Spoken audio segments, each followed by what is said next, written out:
In 2016, a voicemail appeared on a phone that had not been used in over 7 years.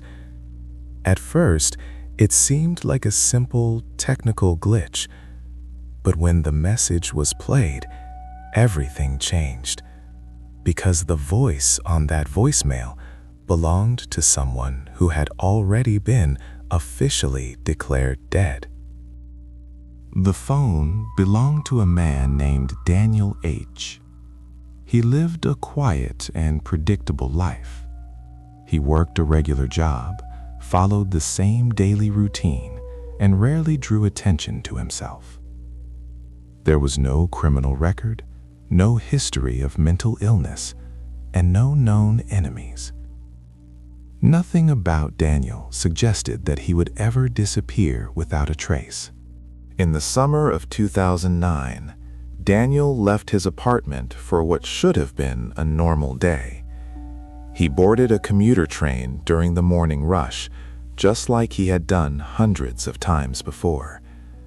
According to records, he entered the station, but after that moment, Daniel was never seen again. No passenger reported anything unusual. No security camera captured his exit. It was as if he had vanished somewhere between departure and arrival. Search teams were dispatched within hours. Friends, co-workers, and family members were questioned repeatedly. Train routes were inspected. Nearby hospitals were contacted. Days passed with no answers, then weeks, then months. Despite every effort, investigators could not find a single physical trace that proved Daniel was still alive, or even what had happened to him. After 3 years with no new evidence, the case slowly lost priority. Detectives were reassigned. Files were archived. Eventually, the disappearance was reclassified as an unresolved case. Not long after that, Daniel was legally declared dead. For his family, it was not closure. It was simply the end of all remaining hope. Life moved forward. Or at least it appeared to on the surface. But the past was not finished. In March of 2016, Daniel's sister was cleaning out an old drawer in her apartment. Inside, she found his phone. The same phone he had been carrying on the day he disappeared. The battery was completely drained. She hesitated for a moment, then decided to charge it one last time. Not out of hope, but out of a need to finally let go. Her plan was simple. Once the phone turned on, she would erase everything. Every message, every photo, every reminder of a life that had never been completed. She believed this would be the final step in closing a chapter that had remained open for far too long. But the moment the screen lit up, she noticed something she was not expecting. There was a notification. Just one. A voicemail. It had never been opened, and it had not been there before. The timestamp made no sense. According to the phone, the voicemail had been sent only 2 days earlier, 7 years after Daniel had disappeared, and years after he had been declared dead. She stared at the screen for several seconds before pressing play. Part of her expected silence. Another part expected a glitch. But what she heard instead made her step back from the table, because the voice was clear, calm, and unmistakably Daniel's. The message began without panic, without fear. Daniel spoke as if he were leaving a normal voicemail on an ordinary day. There was no background noise, no indication of where he was, only his voice, steady and controlled, as if he knew exactly what he was doing. He said he was sorry. Not in a dramatic way.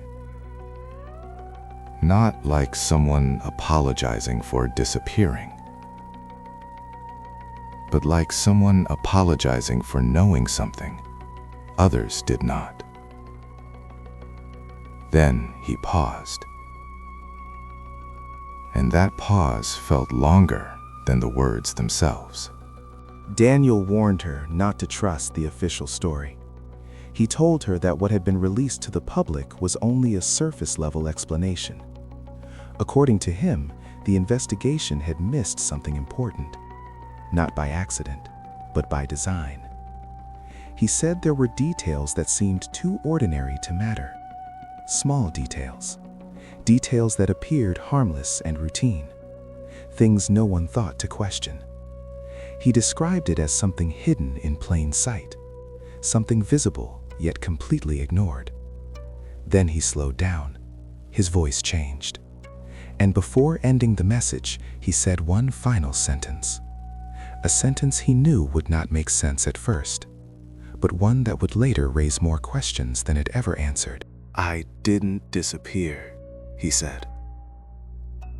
They made sure I couldn't come back. The message ended there. No explanation. No follow-up. Just silence. His sister listened to the message 3 more times. The first time, she hoped she had misunderstood something. She replayed it carefully, focusing on every word. The second time, she searched for a logical explanation, a glitch, a delay, anything that could make sense. But the third time, the truth became unavoidable. The voicemail was real. The timestamp was real. And what it implied was deeply unsettling. She contacted the authorities the very next morning. She explained the voicemail in detail. At first, they dismissed it as a delayed network error, a routine issue, something that happens from time to time. Then they suggested it could be a hoax, a manipulated file, a prank created using old data. But when technicians finally examined the message closely, their reaction changed, because what they found did not match any known explanation. The voicemail had been sent from a location that no longer existed. The signal originated from a section of the train line that had been permanently shut down years earlier. It was an abandoned stretch of track, sealed off, unused. No trains had passed through it for years. No maintenance crews were assigned to that area. According to official records, the section was considered inactive. There were no active systems, no power, and no phone signal was supposed to reach that location. The area was effectively cut off from the network. Yet somehow, Daniel's voicemail had. The case was quietly reopened. There was no public announcement, no press conference, no official statement. Investigators reviewed the evidence behind closed doors, but no updates were ever released to the public. Daniel was never found. No new leads were confirmed, and no explanation was officially given. To this day, the voicemail remains the last confirmed trace of him, and no one has been able to explain how it was sent.